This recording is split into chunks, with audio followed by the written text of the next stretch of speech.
Hey you guys, what is up? How's it going? Logical Gaming here with some more Project Spark, and this honestly is one of the first things I've made in a while in Project Spark that I'm really proud of, that because most of the stuff I've been doing has just been pretty easy. So I just had a ton of different ideas about this, and my goal was to make a game that you control two characters at once. And the main problem with that is having a camera that can keep both characters in view at the same time at all times. And I have managed to do it perfectly. So let's go see how it works right now. So as you can see, the camera stays in the middle of the characters, right? It moves with the characters. As they get further apart, it zooms out. As they come closer, it zooms in. But then it gets stuck at a certain point, so it doesn't get too close. So yeah, it works really good. And so this is just one example of a game you could make with this. So this switch makes the door open, and then this guy has to go over. But then if I go off this switch, it closes. But so I got to get back on this one, and then it opens up, and then you can continue on with the level or whatever. So yeah, that's just one mechanic. And so let's just keep looking at how this camera works. I mean, I can go as far out as I want right now, and it keeps track of them. If they both start moving up, it moves up, down, down. Works to perfection. So let's go over how I did this. The first step I had to do in order to get this to work is I had to make sure that the camera was in between the two characters at all times, no matter what. So I have it as an example. I have this red logic cube, and as you can see, as they're moving, it stays in between always, just like the camera does.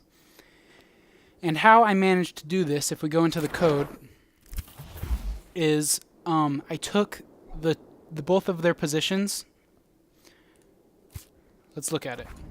So let's start with the X. I took the first guy's X position, and I added it to the second guy's X position, and I took that number, that combined X, and I divided it by 2 down here, and then that gave me the midpoint, because you guys all know that.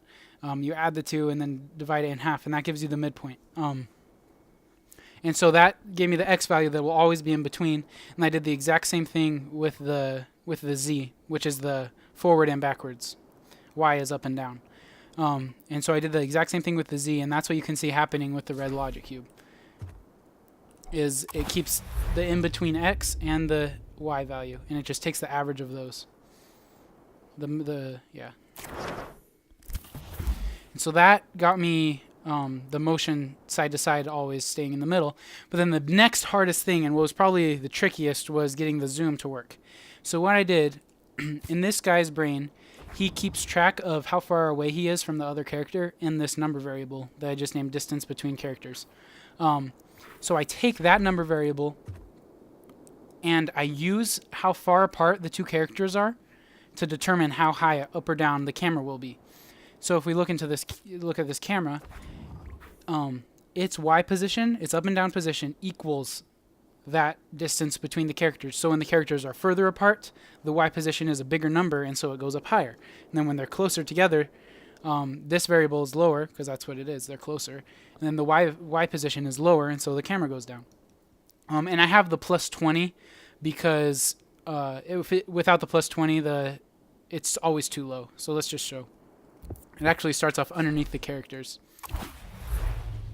right? And it still moves up when the characters get further apart, and they're not even in the camera at all. So that didn't work at all. So I added that plus 20. So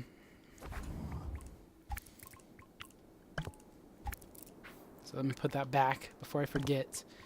And then, so this is the camera logic cube, and it's always turning towards the red one, just so it's always looking at the ground. That was just the quickest way I could think of doing that.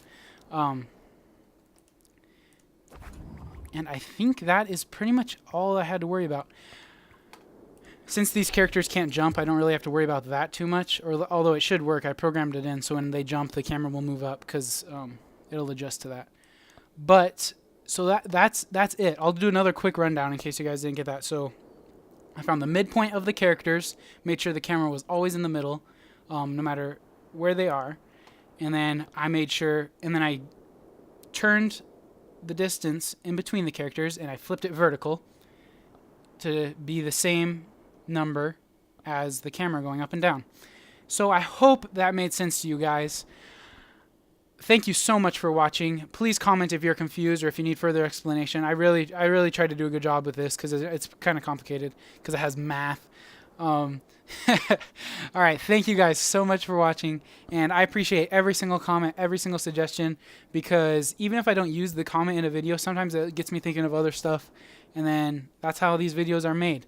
And that's what Project Spark's about, is having an idea and then trying to make it, and that's why it's fun. So thank you for watching. I will see you later. Goodbye.